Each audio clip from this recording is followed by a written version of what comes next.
So it's my delight to introduce you all to the to our next panel, which is our Listen to the Spectrum panel. And so let me do just a quick introduction for this incredible group of people. And so first, I want to help us know that there'll be more information about each of these individuals again in the webinar chat, so you can learn about them more. But we're going to be hearing a presentation that helps us to understand the unique opportunity that autistic people will be sharing about what brings them joy. So, what experiences, perspectives, etc., that truly help make a meaningful life for them. You're going to get to hear from Stephen Shore, who will be leading our panel, Andrew Arboe, Charlotte Vaughn, and Luis Poyo, sorry, Luis. And It's panelists will share okay. what and thank you. Panelists will share what happiness looks like in their lives and highlight the diverse strengths and abilities within the autistic community. And we'll also hope that you all get a chance to gain a deeper understanding of autism, challenge those common misconceptions, and learn ways to foster inclusivity and support. So, for the next 45, or sorry, about the next 55 minutes, Stephen, Andrew, Charlotte, and Luis will talk about seeing possibilities in all abilities, listening to autistic voices, share what makes a good life to them. And so I am delighted. I have to, of course, share that I have personal relationships with each of our panelists today. And so this is a delight to get to see them. And so I welcome Stephen as the leader of our panel, and then Luis, Andrew, and Charlotte. So welcome, everyone. And I'll turn it over to you. All right, thank you very much, Kristen. It's a pleasure to see all of you as we talk about um, what life is like on this side of being autistic. And one thing that we often that we Yes. do struggle for is Did the to, host? oops, is something wrong?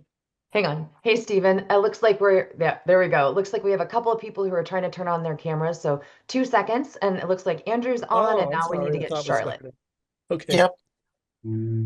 I need to be Yep, you're abled. good. No I'm worries. disabled. Okay, perfect. Thank you. Charlotte, on Got your it. way. Ah, there we Perfect. go. How you Yep. guys No, been? there goes much Hello. better. All Hello. right, everybody, over to Stephen. All right, so here we go. Great to see everybody here as we look on this side of autism to answer important questions about life. And one of those goals that we all have, autistic or otherwise, is to have a good life. So, question number one is, what does a good life mean to you? And the order will be Andrew, Charlotte, and Luis. So, Andrew, you're on. Well, it goes tough act to follow since I'm like one of the first. For a good life, for me, and I can only speak on my behalf, just good life. Just someone that's content and someone that just kind of lets the creative energies kind of go by. I work in human services and education as a teacher assistant, direct care, a bunch of other different stuff, including a freelance public speaking contracting website. I want to kind of make a big difference, like that kind of motivates me to, to do, yeah, motivates me to work on things. So a good life for me is like being able to do everything I want to do like travel's a big one. Doing autism presentations, everywhere and being part of this panel, for example, like all those kind of gets me up there. So making a difference and also just kind of finding that work life balance. Kind of hard for me right now. I do a lot of different hours, and I've been doing direct support professional work for over a year, so a lot of balancing act. It's a lot of hours. Hoping to do topic on DSPs in the future. But it's like I want to be disconnect and just enjoy life. Like, and I'm also a workaholic, so I am so looking forward to my Philadelphia trip next week. Like, that's gonna give me so much life. It's not even funny. So more or less that, and also being able to game. Like, I love Japanese role-playing games. I love the storylines, characters, worlds, and when I complete a new world, I kind of use the themes to kind of just reinforce what I want to kind of believe in my life. And also just enjoy some fun gameplay as well. Like be able to squeeze in all that into a good balance. Like that's kind of what works for me. Yep, you can pass to the next person. All right. Thank you for sharing, Andrew. All right. And we're on to Charlotte. Um, Hey, Janet. I Ooh. think what makes a good life is having people who care about you and having stuff that makes you happy. And because I have a lot of friends at school who love and care about me, so they give me a purpose to keep being a silly goober in this silly goober world. Um, and I love making jewelry and stuff. It helps me lot of with a lot of stuff going on in my life right now. Um And you're in and, eighth grade. and I'm in eighth grade and my name is Charlotte and this is honestly my first time doing anything like this to be honest. So I'm kinda nervous. But you've got your family with you But I've got my mom and dad with me and yeah. and your stuffed animals. And my stuffed animals, of course, can't forget those. But not your cat. Not my cat. I love Casey, but I don't think she would want to be at Atlanta currently at the moment. She did once, but anyways. Yeah, I think what makes a good life, because if you have a lot of people around you, they help you be able to cope with things going on around you. And the thing is, with everything that is going on, sometimes all you need is someone who will listen to you and just tell you that they're here for you and that they love you. Um, and it's really nice, in my opinion, that there are people out there who do care and love you. Thank you. All right. Thank you very much for sharing. And that is important. Having people who care about you and people you can be silly with, to be a silly goober. So, which means you have people who you can trust and just be yourself. And Andrew, I see that you wholeheartedly agree with that. And yeah, that's definitely a good piece. And certainly cats are important, very important. Yes, agreed. All right, we are on to Luis. Dogs. Yeah. Yes. Okay. Okay. So I have a right written down right here. Thanks to my mom. Yeah. But yeah. So what does a good life mean for me? Well, my independence. Doing things on your own for daily cooking, living, and cleaning. Managing my money, helping my family. I also like my family by my side to help me make the right decisions when I really need it. For example, like if I'm not too sure about something or if I accidentally made a mistake or something, I need them on my side to help me for guidance and stuff. And I love them for the help and support. Oh, it's because I sometimes get confused and I might get distracted a lot. Very a lot all the time. All the being so yeah. Yeah, if I'm not too sure or I accidentally made a mistake, I would need some help on my side to help me guide my way to like help for a better life and stuff. So yeah, that's what I think a good life means for me. All right, Luis, thank you very much. Very important things said by everybody here on the panel. We can't underestimate the need for support, be it from family.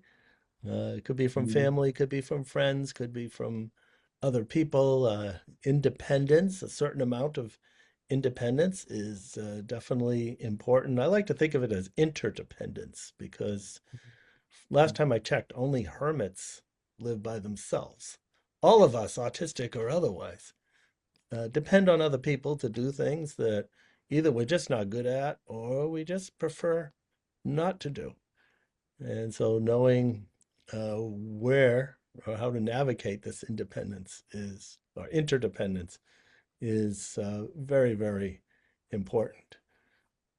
Andrew, you mentioned being content.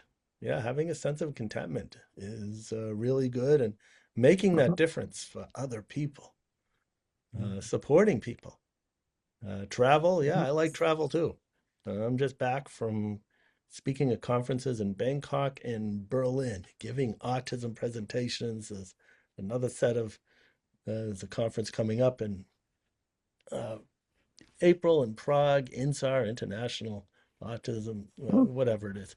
Anyway, Society for Autism Research, and then uh, June brings Paris and India, and it just kind of keeps going. That's something I like to do. All right, so some really good responses on what a good life means to you. So, in the next question, we're going to shuffle a little bit in terms of the order. And this second question is, what are some activities or hobbies you enjoy that make you happy? And it looks like Charlotte is up first on this one.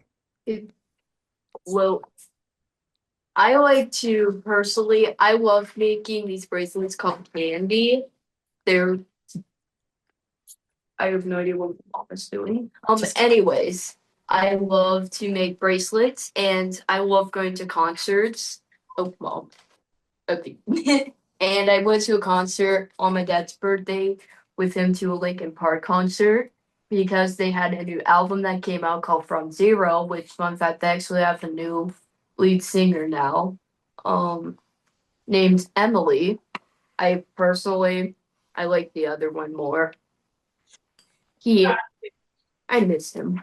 But yeah, this is a photo of that. And I also love to play music. I this guitar that's hopefully in frame. Yes, it is. Yippee! That is my big chunky guitar that I love to play.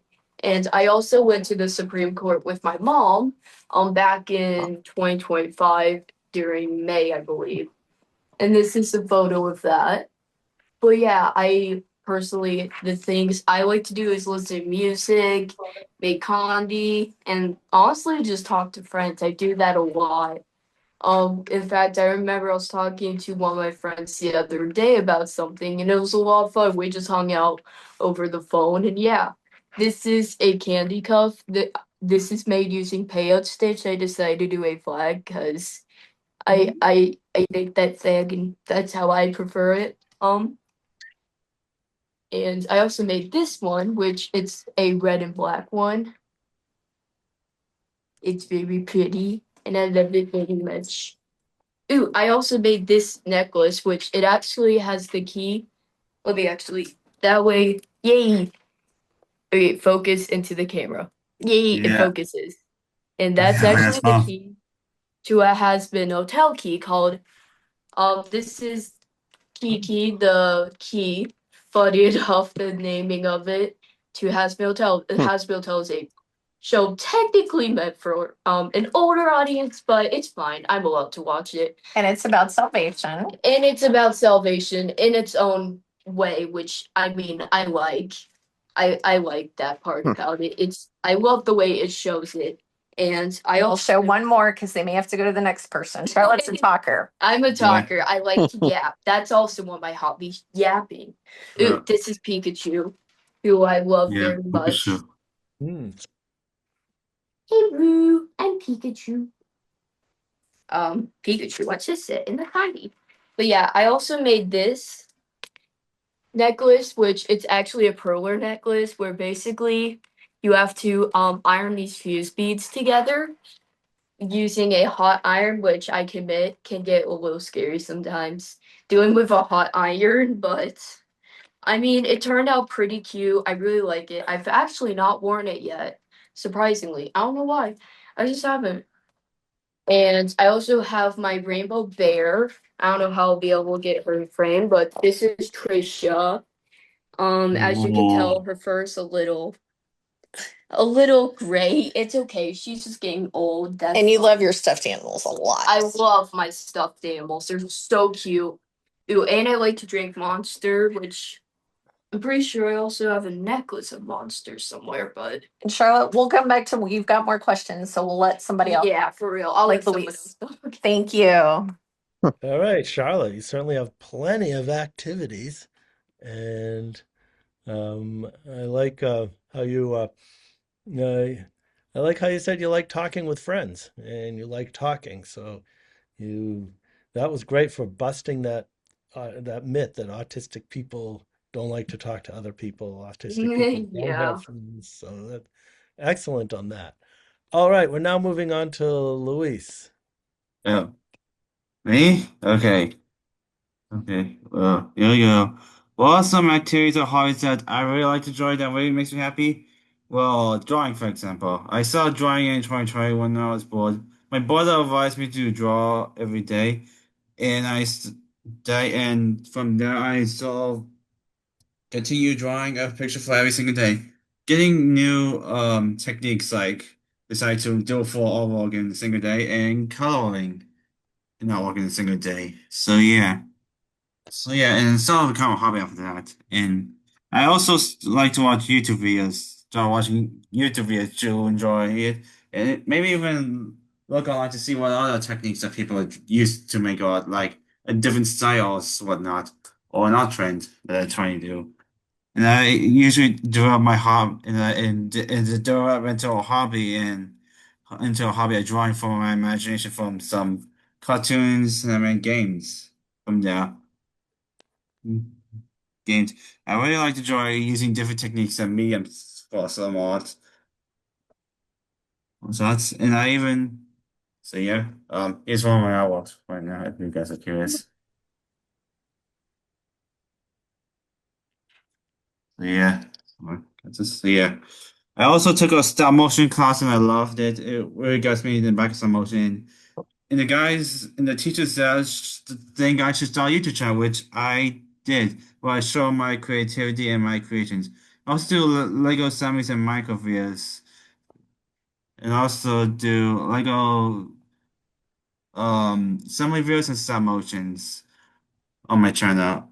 I was thinking of doing a little more Minecraft content, but I'm kind of a little worried that my computer keeps heating up from playing Minecraft for too long and so amount of time. So I'm thinking of taking a little break. But in times I do talk about Minecraft, I usually just want to show like a little an old nostalgic world from what I really like to that I saw online and stuff.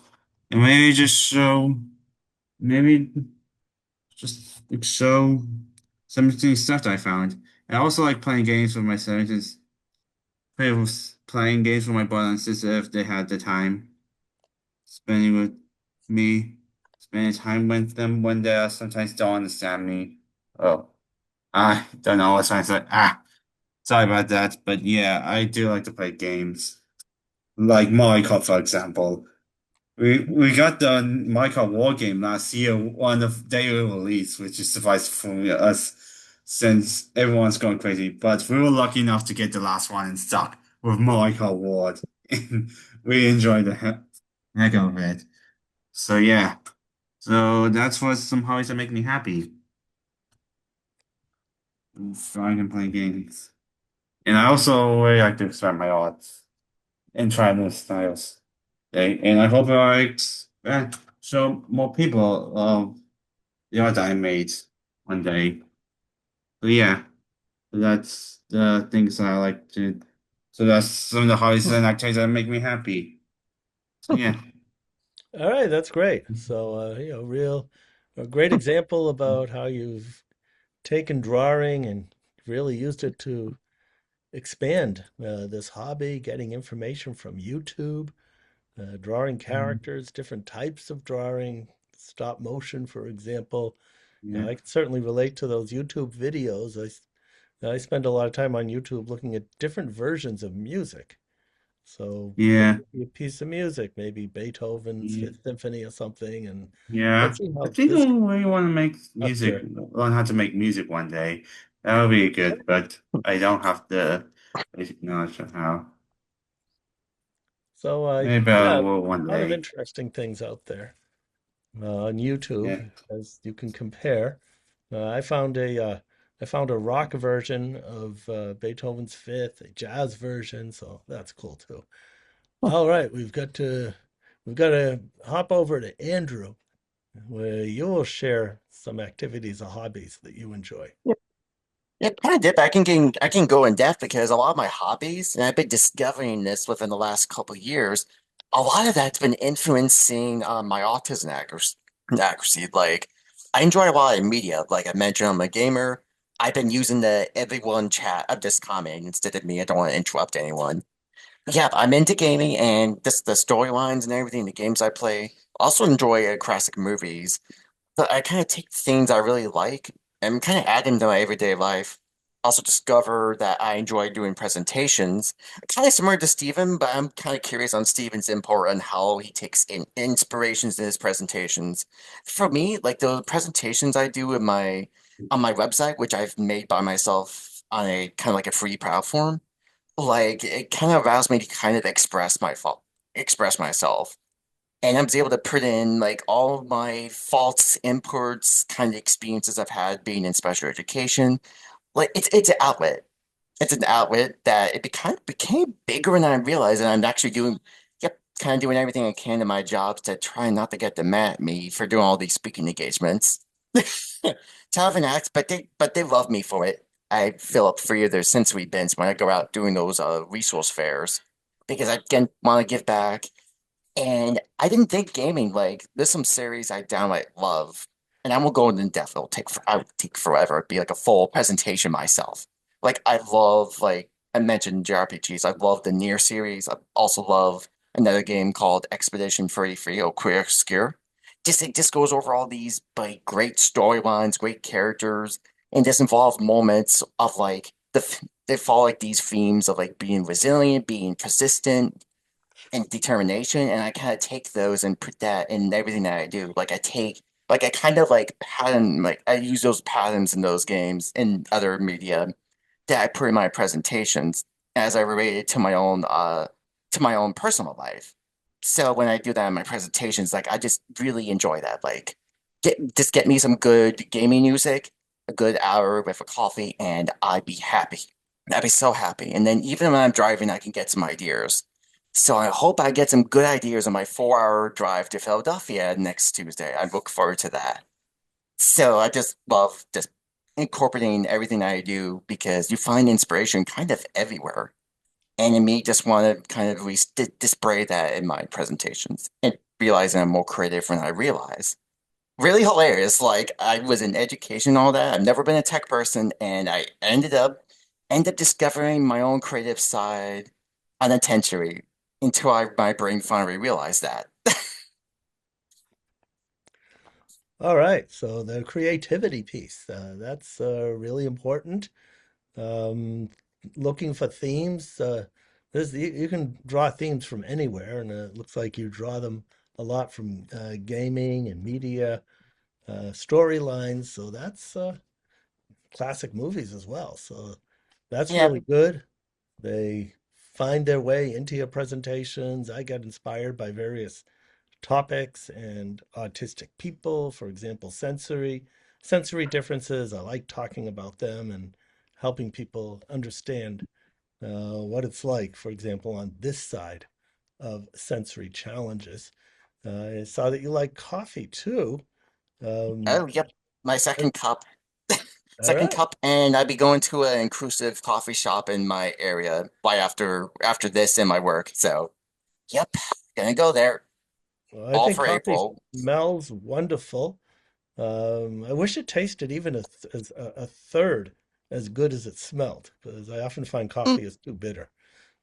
That's But fair. Like, it's cool thing with coffee, and I'll be very quick. I do not want to interrupt the order, but it's like there's different types of coffee. I feel oh like yeah, for people that want to get into that, we just have to try out different ones. Like, there's medium roast, there's white roast. You can also put sugar and sweets, assuming your dentist won't be mad at anyone, mad at you or others. But it's like it's kind of like try out different things. Like, I drink more black, and I occasionally get myself something sweet.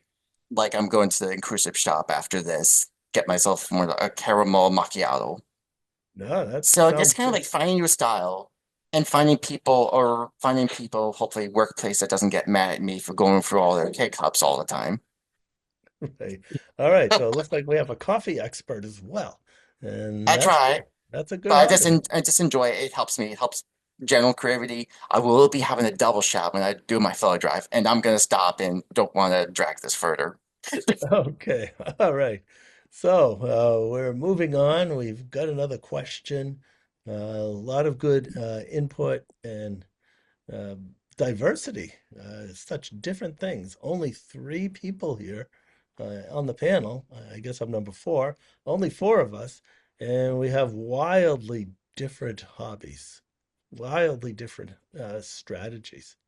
And I think that's pretty cool. It shows the diversity that we see within the autism spectrum. Sometimes I think think that there's more diversity within autism than outside of autism. All right, well, moving on to question number three.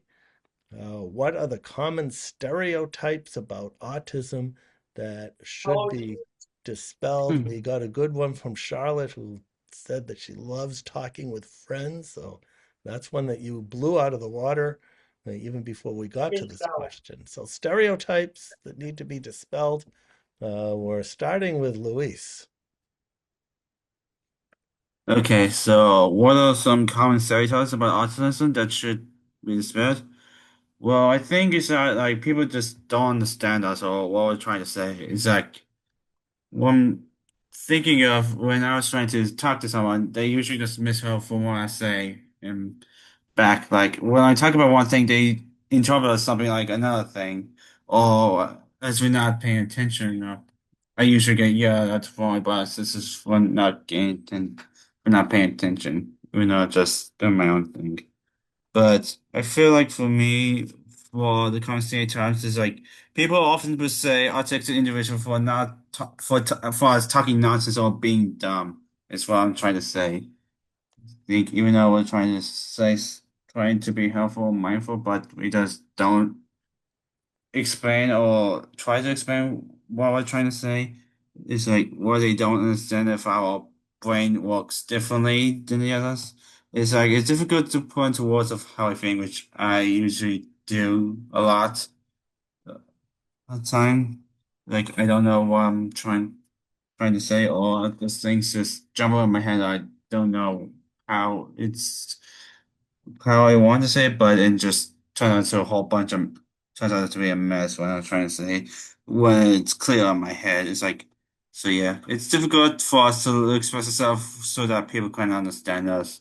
It's what I'm trying to say, but yeah, that's why I think there are some common stereotypes. It's like we try to explain it, but it just turns out to be a jumbled mess that came out the outside. All right, so yeah, well, yeah, good uh, mentioning of the misinterpretations. One is we're not paying attention. Often we're paying too much attention, and we may not be giving the nonverbal cues that tell people what people expect that mean attention, such as eye contact. I know many autistic people who will say something to this effect. You can either get eye contact or you can get conversation from me, but you're not going to get both. So which one do you want? And I think the best way to look at that is that we communicate differently. And in the title of a book written by Temple Grandin, it's different, not less. All right, we're moving on to Andrew. Oh, there you go. And this is the yeah, and this question was about autism, like stereotypes, right? Yes, you got it. Okay, good. There's a couple people that came up where I'm at. I work at a school, so hopefully no one hear too much of that noise. Autism stereotypes. The couple that couple that always sticked out to me. And Stephen, like he I've been in panels with him for the last couple of years. Well, start at least the last two, three. And I've always talked about like I'm gonna go on a jobs angle, like autistic people and others that try to speak for everyone, kind of like be more into tech jobs. Like when I was age 21, actually, and I'm actually 32. I'm 32 years old. Most people don't believe me. One of my students said I look age 20, which I'll take. I'll take that for now. I won't complain about the young looks. But when I was like aging out of school, like a decade ago, all I saw was tech jobs, at least for the autism at work programs. Like I didn't see anything, and I am not a tech person, and I can't make games either. I didn't have that skill set. So I was like figuring out what am I going to do with myself. So I decided to go with the human services, and I didn't see anything. So I just see that and I'm like almost like being stuck in. And then like I'm Zelda Breath of the Wild. It's like I'm out this wide open fields of Hyrule, and it's like you have this vague goal or you have this goal, but how will you get there? Like the small steps you have to take, and then doing like 100+ hours of gameplay, but in real life to get there. So I have to kind of navigate that, and it turned out that a lot more people can be very diverse in jobs. Like it isn't just Jack. So I had to kind of follow that stereotype. And I don't think people were intending that because again, it depends on like how the programs kind of go. But I feel like I'm always a huge advocate for like being diverse in those type of programs because you can't possibly fit everyone on there, and you'll be missing out on some amazing talents. Like if I actually try to go for that, I wouldn't be able to discover what I have discovered about myself because of that. Probably kind of miserable. I mean, imagine that. Not being able to do public speaking. Ugh, that'd be horrifying. That'd be one. And then I do one more stereotype. Trying to think of one top of my mind. I think I those mixture ones like empathy, like people being social, like a lot of that like trying to like find into groups. Also trying to hopefully no one hears all the noises that's in here. I do work at a small school, so you might hear some of that. Hopefully that's not showing up deputy talkative right now. But like people being social kind of like are with the kind of like what was discussed before, like people can be social. Like it took me a long while to realize that. And also, I also found myself amazed at being able to find what I use, like video games I mentioned. Like I actually am connected to the retro gaming community in the New England area. I'm in Connecticut, so near Mass and all that. And I was actually learned a lot of good skills of like the retro gaming market through that because there'd be a lot of those buy, sell, and trade video games. And I was able to connect to a lot of different people. I even was invited to a baby shower. And I'm actually, yep, so that always stood out to me. I was able to create these kind of bonds. Like that, like the regular people. I know everyone uses neurotypical, but I, I'd like to change around words. It's like, if I don't really need to use it, don't have to. But it's like, hey, people can be social, and it's like, again, it's like in one not. I always say it like this: like the autism community, like anyone, is not a monolith. Like when I do my public speaking, I'd make it really clear that I'm just presenting about myself. Because I don't want anyone thinking that autistic people, for example, I don't want to think them all are coffee addicts. Totally. I don't want anyone to think like that. I'd rather see each person as a different person. And I've worked with a couple autistic people, and then Steven here, he's worked with a lot of different people, much more than me. And he must see an incredibly amount of diverse people in all the work that he does. So let's take it there before my brain kind of fries a bit. All From all right. the noise that came up during this. So All right. So that's a big one. All autistic people are techie computer geeks. And there are a number of us who can engage in computerized geekery at levels that nobody else can. And we see big companies like IT companies like Microsoft, Google, SAP, and so on, who seek and hire such autistic people. However, that's just a small part of us. It's not a majority, it's not even a big group, but it is a persistent myth that we're all computer geeks. And I know many autistic people who are as non-computer geek as one could be. I know many autistic people. Another myth is that we're great at reading maps. Um, I know many I use autistic Google people. Maps for all my driving. Yeah, but I know Sorry autistic people interrupting, who but are so I do my non-visual drives. that they can't even read a map. It just doesn't work. So what we can say is that we've got huge diversity in between autistic people. All right, we move on to Charlotte to tell us about stereotypes and myths that need to be dispelled. A common stereotype that's always apparent for autism is the fact that people normally they just look at the diagnosis and they'll look at the person. Yes, they do research, but they don't do research and actually fully apply it correctly to one person. They just try and do like a fit for all size size for most people, and I always hate that people will do that. And I've been noticing more and more people have been doing that a lot with autistic people.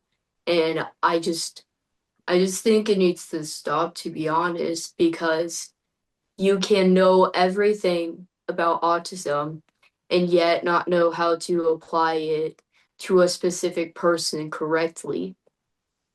And because the thing is, I've just seen the same thing happen so many times with with my brother to where it's like I I just think you should look past. I think you should really try and get to know the person also, rather than just saying, "Oh, they have autism, so I guess they just fit into this category and this standard." Like we shouldn't just put people in just one standard Like in a for box. like in a box. Like they're just trapped there and basically can't like get out or just change. Like we shouldn't be doing that to people. And I really feel like if we just also did research more interpretedly and also applied it better to the person and got to know them first, then you would realize, oh, wait, this person is not the same person as maybe like someone high on the spectrum. Like, you know what I mean? So you're saying get to know the person. Yeah, get to know the person, not just their diagnosis. And sometimes they have communication differences, but they're still an amazing person, right? Mhm.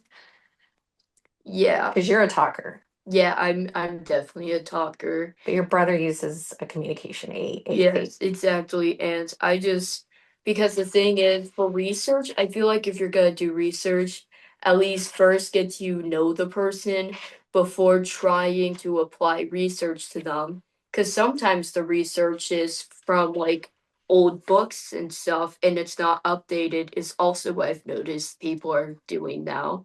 Like there could be a book from 20 years ago. Sure, there could be some information in it that's correct, but there can also be lots of information that's just so outdated, it's so false. And do you think sometimes being a female that, people are a little Yeah. bit different about autism? They're very different because I am a female, people just tend to think, oh, she's just being overly emotional, when it could be legitimately something that's a reasonable thing to be worried about to me.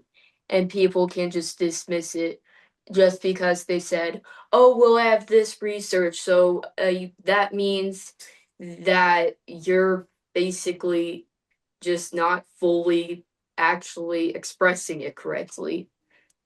And I'm like, and So I, gender bias. yeah, gender Gender bias. bias, yeah. Well, with some autistic guy, they can be like, oh no, yeah, you're good. Yeah, you're completely fine. Yeah. And I just hate how I see that happen over and over again. And I honestly think they just need to stop trying to not get to know the person before they try and diagnose. That is a stereotype I feel like should absolutely be just disappeared and out of existence. All right, thanks for some very important information. We we do need to get away from what looks like standardizing autistic people. If somebody's autistic, we make certain assumptions about who they are, what their interests are, how we communicate, and that point in getting to know autistic people before doing research on them. And research is addressing that issue, and we're seeing an increasing amount of research that involves autistic people in the research as equals and with authentic engagement and involvement. And it's called community-based participatory research, CBPR. I've been engaged in that research, and in doing so, by working with the autistic community and asking autistic people, we've been finding some very important, uh, very important things about the autism community, such as uh, when asking what is the most challenging healthcare issue facing autistic people, by working with the autistic community, we learned that according to autistic people, it's access to mental health support. And we probably wouldn't have gotten that answer had we gone to therapists and doctors and parents and others who support autistic people. So, yes, getting to know autistic people as autistic people. If you want to learn more about autistic people, get to know autistic people. All right, we're moving along. We've got question number 4. And question number 4 is, what advice would you give to people who want to help autistic people live a happy life? And with this question, we start right off with Andrew. Oh, what a question. Yeah. What a question. It's actually pretty relevant because I'm definitely not shy about my website. I'm not shy about my work history because I work at a school as a teacher assistant. I work in direct care. Like I have these different experiences there. And the thing about it, and I think Steve can agree with this, you learn every single day. Like you learn something different every single day. Like I didn't know one of my students had a German Shepherd. I had no idea when I was like doing my work here because I was like I could have been showing this person my dog pictures during breaks. You can learn so many different things in there. And I can answer this. I feel like some of the best things I could do is again, what I've been saying that don't do any one size fits all type things. You're gonna have to be doing different stuff and be creative. Like I work with a student who's very like hyperactive, but he gets side breaks a lot, and it's like you have to kind of know okay when to say a lot when talk regularly. Like I have to actually, I'm a talker. As a talker, as a made it clear, and I always have to remind myself, is like, okay, I should stop saying stuff and let silence kind of go in for a bit, just so people can regulate. Because was a lot of, as Stephen mentioned, the sensory aspects. Like, there's a lot of different ones, and being in the fields I'm in, you learn about how some people are very affected by sound, others by like the environment, just people, the simple, even the simplest like people walking in a setting can like change that like feeling for some autistic people. So it's just kind of like looking into like those nuances. And it can also make a big difference, especially if someone's kind of excoriated, where you'd be able to kind of help them regulate themselves and turn that excoriation or potential excoriation into de-escalation. A lot of different things there. And I would say a quick thing I want to make this timey is for professionals and all that is keep learning and don't be discouraged because sometimes there was a lot of don't be discouraged. There could be a lot of differing opinions. A lot. You'll probably see all the memes on online. People arguing about different symbols, using this language instead of the other. Like you see everyone trying kind of like fighting slash wanting to control the narrative. I'm not gonna not say any names, but people kind of get into that, and I don't want you all to be discouraged. Just keep learning, keep learning. And I always say this because sometimes when I do conferences, I see some people that put themselves down to speak to like a to self advocates. I mean, I totally get it, but you want to add self advocates to like your events and all that. But don't discredit yourself because that's one of the things I said. This was when I was in ICANN autism conference a year ago in Florida. And I had someone, I guess it was a parent or a professional, was one of the two. Put themselves down to like, no, your experience is really good. Like, don't ever put yourself down. Because if you don't have yourself at a decent confidence, whoever you work with or son or whoever, they will feel it. It impacts their day because it's all about the energies.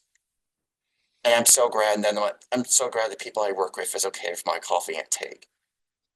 Especially one of my students who is sometimes okay with me having 300 milligrams of caffeine. which is like 3/4 of like the actual caffeine a human body can handle. But it's a never-ending learning experience, and it's like keep trying, don't let people discourage you, and different opportunities, and hey, don't give up. And also, I'm gonna be geeky, and we'll go with a quote from Clear Skier Expedition 33 for those who come after. Sorry for anyone that gets that reference. All right. Mhm. So, a lot of good advice from Andrew.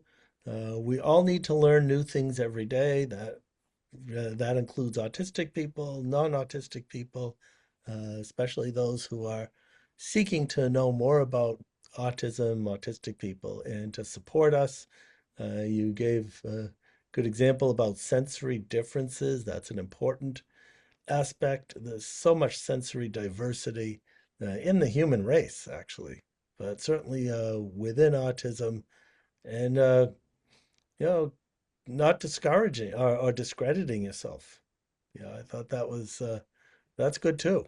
You keep on charging forward, and give yourself credit for the accomplishments and the things you have done.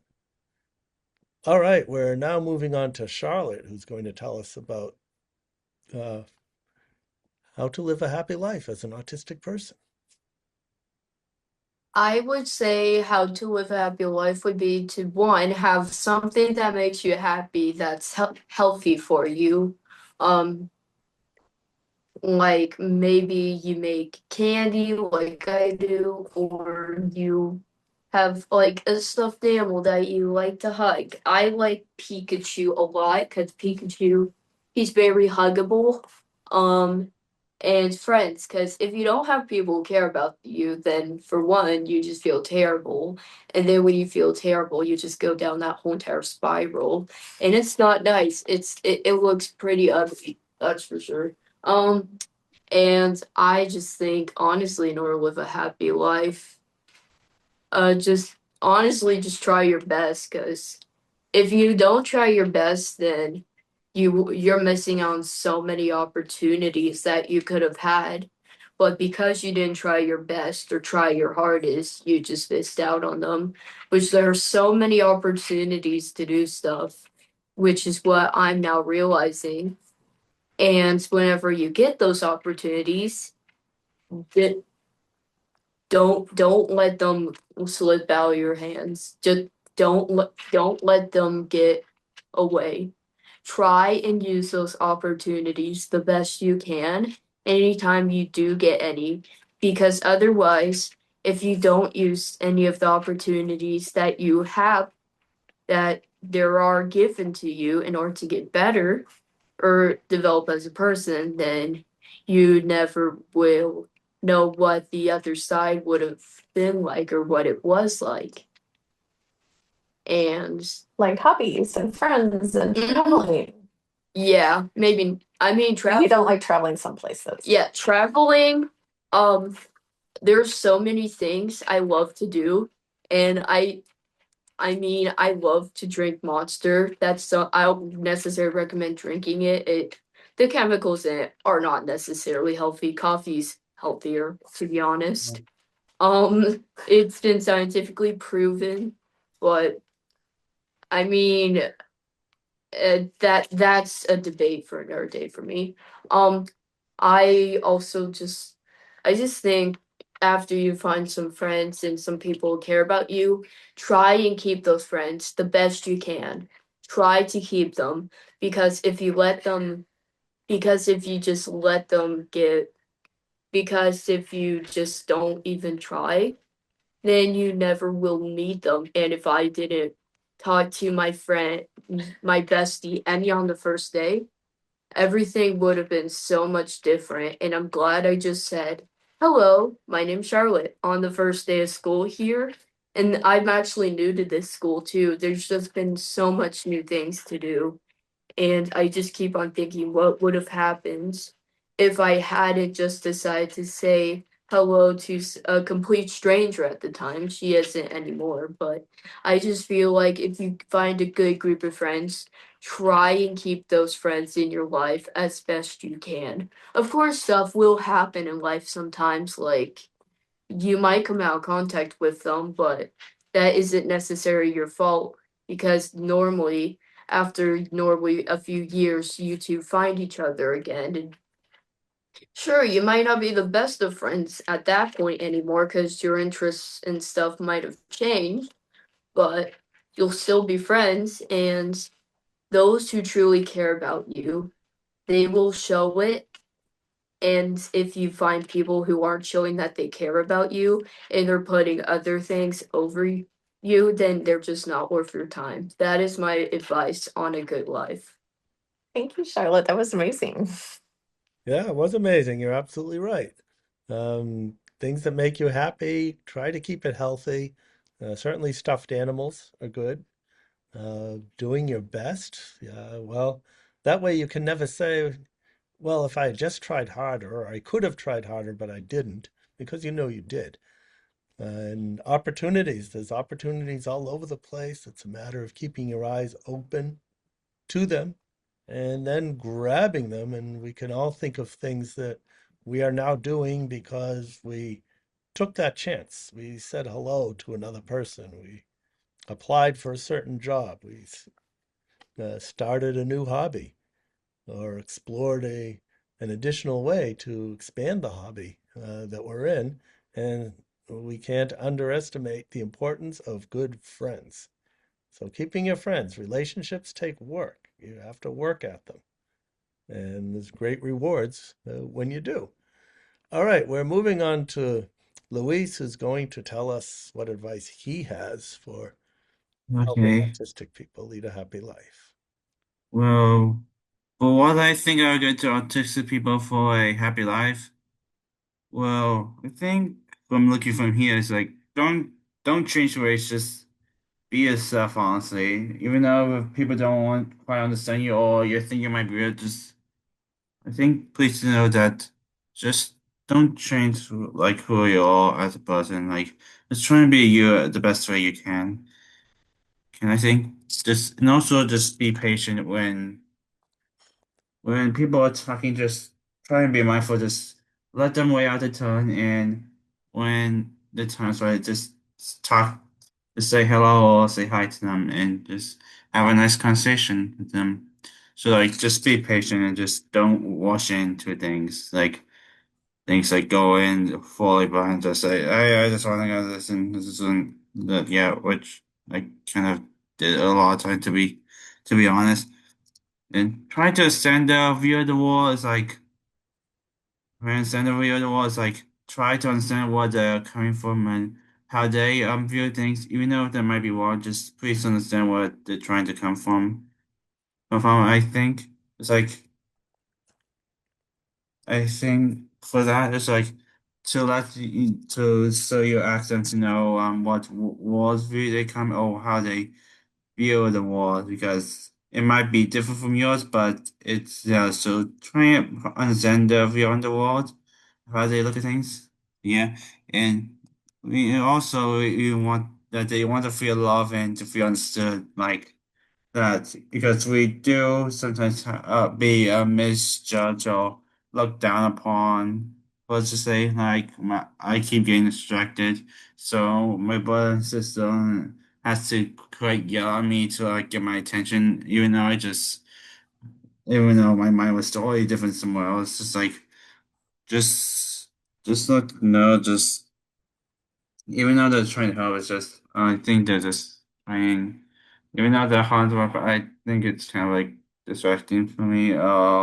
It's like I just feel like I been doing a bad job recently. So yeah, just make them feel like they're loved and understand. Should probably be some good message to help know, even though if we don't know how to respond or act. Like with my example for my talk more about sister, even though I didn't quite know what that sign was, but I did ask my mom for what they say or they're trying to say.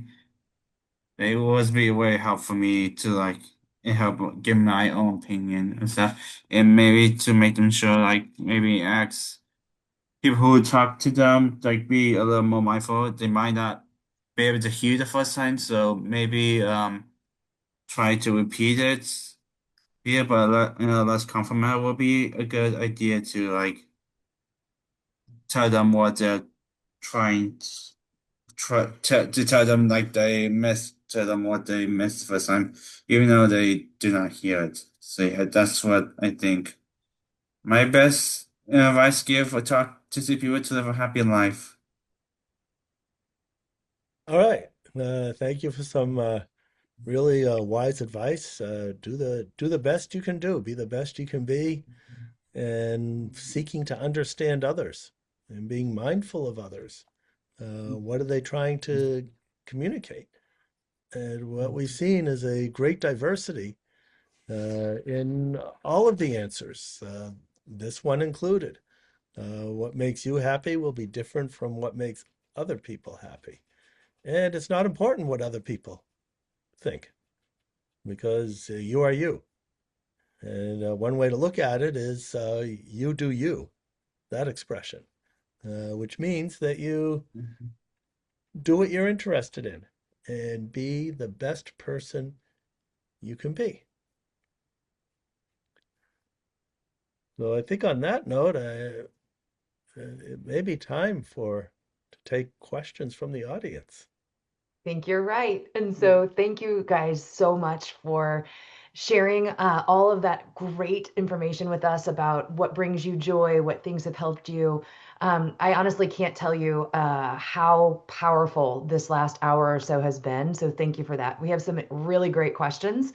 Um, so I'm going to read them, and then Stephen, you can kind of help us navigate who wants to ask or answer those questions. And you can also help answer them too if you'd like. All right. So so here's a and there's so many good questions. So let me keep picking the ones that I think would be the best. Okay, so this came up a little bit, and Andrew, I liked how you described this, but there's a lot of kind of information out there about what to call people. Autistic, Yeah, person yeah. with autism, person on the spectrum, all that kind of stuff. And so this person asks, when it comes to referring to someone with neurodivergence or neurodiversity, I was taught to use person first language, so person with autism in this case. I see a lot of autistic people referring to themselves as autistic. Which is appropriate? Is there one right way? And if so, I which can is definitely answer this. okay? And I'll be quick because I know this timing. And really, the best answer, because sometimes, and I don't want to make this controversial or make the 900 people on here not exit this Zoom in a heartbeat, but it's kind of one of those that has the easiest, the most simplest solution out there. Just like respecting single people's like take it. They want to be called that. I mean, that should be fine. Like I switch. Like it doesn't have to be this big thing. Because honestly, I want to look at more important stuff. And that would be look different for everyone else. Like I look at employment, I look at quality of life, housing, I look at those like education, special ed, look at those issues. And also DSPs as well. Look at those. But it's like go by people's preferences. And also it's okay like for someone's style, I'm going at this with my brand because it's not really business. It's just whenever I have time I do it. But for mine, I kind of do a mixture of both. Like when you go and see my logo thing on my website, some of those I add that in just to get people off my back on that because I feel like what I'm offering is the most important piece when I do presentations and all that. And sometimes people could just I want people to kind of chill and try to be less controlly about these things. Because there's so many, like it's like the small paper, small not paper, the small issue, but it's kind of like looking at the big big picture and realize like there's a lot more and a lot more, and it's okay to kind of have your own different accuracy style. And I feel like that's kind of why like my brand's been doing as well as it is. And I keep impressing myself at the same time. Awesome. All right, that's a great response. And from what I know, most autistic people prefer identity first. However, as Andrew says, it's best to consult the individual. And an interesting example I have of that is while there's been research done on the autism community, which seems to favor identity first language. What about other communities, such as the intellectually disabled community? And to that end, I have a friend who is both autistic and has an intellectual disability. And I mixed the two, the two ways of phrasing this on purpose because she refers herself to as being an autistic person, identity first, with an intellectual disability person first. And that's her decision. And that is how we should refer to that individual if we're talking about categories or diagnoses. Awesome. Ask, learn, Yeah. engage, be curious. Yep. Agreed. Agreed. Charlotte or Luis, do you guys want to add anything to the way, we think about language? I guess I did, which I usually do almost 100% of the time. You But say autistic? yeah, Okay. sometimes Awesome. I always get distracted. What I do, I don't know, I just somehow just fishing, just think of something else. I don't focus on the main task. Yeah. Fair. Okay. Charlotte, how about you? What do you prefer? Um, I honestly just prefer people to just say, "Oh, this like my name," and then You're just Charlotte. yeah, that I just prefer them to say my name. Normally, whenever people are talking about me, normally I don't really prefer if they also say Charlotte with autism. I'm like, that is true. I just prefer my name most times because, Charlotte. yeah, You are Charlotte. yeah, I'm Charlotte. Because don't get me wrong, it is important to address that people have that, but if you're like doing it 24/7, it gets old really quickly, I feel like. I agree, Charlotte. So important. Thank you for that.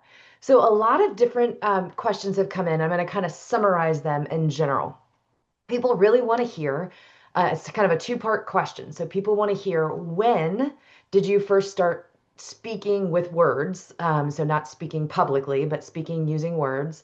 And then, what was the most helpful, or what has been the most helpful, either therapy or support that when you look back or look at your current life has been helpful for you? So, first part, Communicate. people want to know, when did you first start using words to communicate? Second part, what has been the most helpful You want to answer that for support you for since I'm you? your mom? Yeah, I'm gonna let my mom answer that since I don't know Hey, it. Dr. Scholl, is it okay if I answer that for Charlotte? The first part, yes. And then I want to hear what she thinks has been the most helpful for her. Okay. Charlotte was diagnosed at 2 and she was using words, but we noticed there were some delays. So she had intensive ABA therapy until 5 and she kind of graduated. Since that time, she's had IEPs and we've done a lot of musical theater, dance lessons, lessons, a lot of travel, a lot of extra stuff so she could be very involved and engaged and work on her life skills. And Charlotte, I'll let you answer the rest. Uh, Yeah. I find counseling and therapy has been really helpful because due to a lot of stuff that's happened this year that I'm not gonna get into, um, I've been needing a bunch of therapy lately, and I think it's really been helping me and paying off, to be honest, and really just my friends being there for me and just being supportive, and my plushies just chilling all the time. And my TV, unfortunately, my TV's broken right now. Dad, you'll need to fix it. Okay, we'll get it fixed. It's been broken for weeks. I'm too lazy That's to fix awesome. it. Candy, TX2. I love my TX2. Think Lincoln Park, but Lincoln Park. Love it. Best way to explain it. Thank you, I, Charlotte. That's so helpful. And I want to just emphasize how you are sharing with us that mental health counseling has been super helpful for you. And I want to just emphasize that that should always be kind of in our thought process about different supports and services. And it doesn't always have to be, you're more traditional. So thank you for sharing that. Okay, Stephen, sorry, over to you. I'm not trying to take over. No, no, that's fine. I mean, that was a great response, and I was going to comment about the mental health aspect as well. Uh, the counseling, as long as the counselor, and I'm seeing greater numbers of counseling professionals in this category, and that is there can be many aspects to about being autistic that might result in psychological challenges. We know that. That's why autistic people said access to mental health support is so important.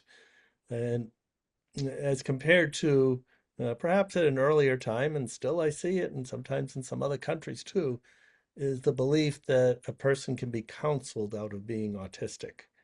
So we need to continue to be turning away from that view of what counseling can be used for. All right, let's see. Oh, Oh, yeah, you that can go. kind Go ahead, Luis. that kind of reminds me of migrant ticket, which I'm trying to search for right now. Someone actually used migrant to talk about autism and ASD, and hopefully I can find it for you all.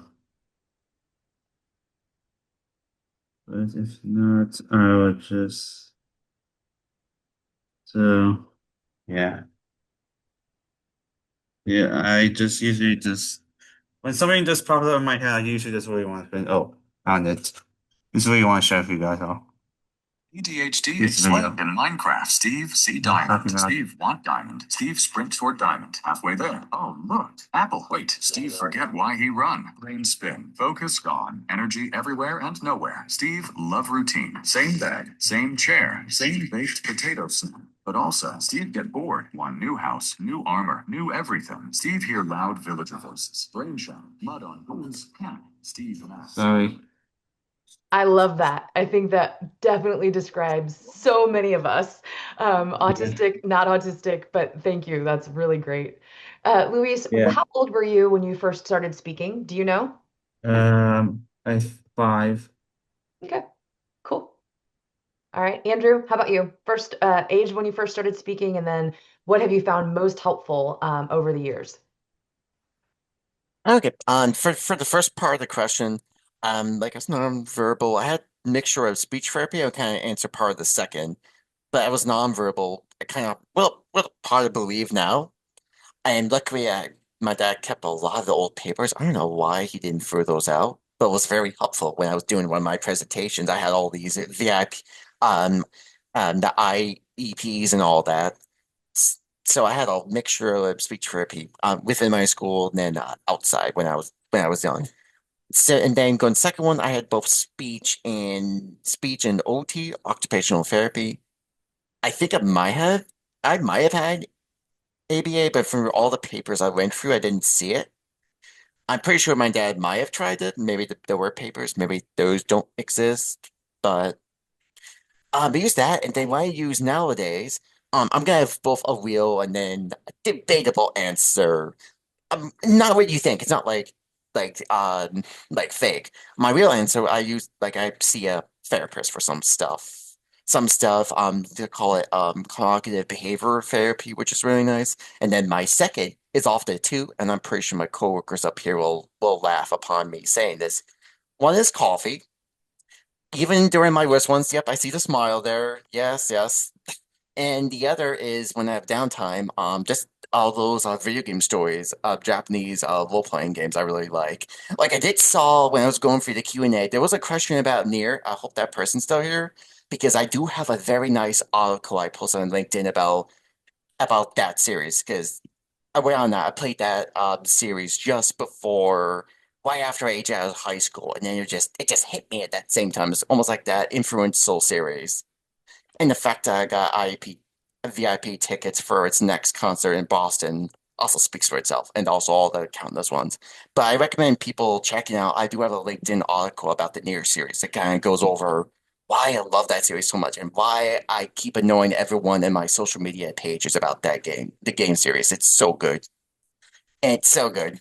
So mixture of that. So just again, like video game stories, how the inspiration got there, and then kind of being heard, which is why I really like public speaking. Like, it's not saying it's own like a therapy, but it's a really creative source, and I discover more about myself at the same time. So it's kind of like a rabbit hole that just keeps going and going and going, and I keep getting paid for those. I also do free presentations, by the way, but it's like we positive reinforcing myself all the time. Love it. All right, there's Okay. Yeah, uh, Stephen, go ahead. just a couple of things I want to bring up. One is terminology. We're seeing an increase in the use of the term non-speaking in place of nonverbal, because nonverbal suggests the person doesn't understand language, and that's a very, very serious consideration or situation. However, how many autistic people do you know who do not speak? And even if they haven't learned how to use an AAC device yet, they somehow manage to communicate their wants and needs. And so that's why I think we need to transition to the term non-speaking, because it more accurately explains things, and we see the same range of intelligence in the non-speaking population that we see in the general population. And then finally, we've had four people talking here, four on the panel, and we saw an incredible amount of diversity between the very few people who are here, uh, and uh, that mirrors what we see throughout autism, which is why I often say when you've met one autistic person, you've met one autistic person. Absolutely. And Steve and I quote you on that a lot because I think that is just such. So I not only do I quote you on that a lot, but I also remind people that like just like you've seen one person, right? Like I think one of those giant myths, and I so appreciated how everyone discussed the different myths about autism or misconceptions, is that autism is this like singular thing, right? And yet we know that it isn't, and that's just like all other pieces of humanity too. And so certainly thank you all so much for sharing your experiences. There are so many phenomenal questions that we did not have time to get to, but boy do I wish we could. And so I will have to be thinking about different ways that we might be able to either have you guys back or do different things, but certainly just delightful. I also want to share with the panelists that many people have asked about links to your stuff or links to different things that you've shared, and so certainly we'd be happy to help get that information out to people who want to know more about what you love and what you do. And so thank you for that as well. Luis, are you wanting to show something to people? I know that's why I just that's just hormonal. I don't know, I just love it. things. Sorry. No, I know, I love it. And in fact, so I'm taking a little liberty here. So I have two of my very own Luis editions that are my favorite. Nice. So Oh, Luis nice. knows that I love Rainbow Bright. So I happen to be a huge Yeah. fan of 1980s cartoons. And so he made me Nice. some that helped or that kind of looked like Rainbow Bright, and I love them. And then for Charlotte, no kidding, I actually have this in my office right Oh next to my God. me. And so Oh, you you're can see killing me. why I maybe should I be doing love this in my my staff, room with all my right? gaming merch. The Yeah. Pikachu. Oh, Yep. you game. Oh, Pikachu. what kind of games do you play, Andrew? I'll be quick. Uh, The near like near Automata, those games I play, Final oh, okay. Fantasy, Pokemon, like Yeah, a lot of yeah. the classic Japanese role playing games. I've been playing Oh, Dragon Quest lately, okay. and also Mario because I just saw the Mario movie last night.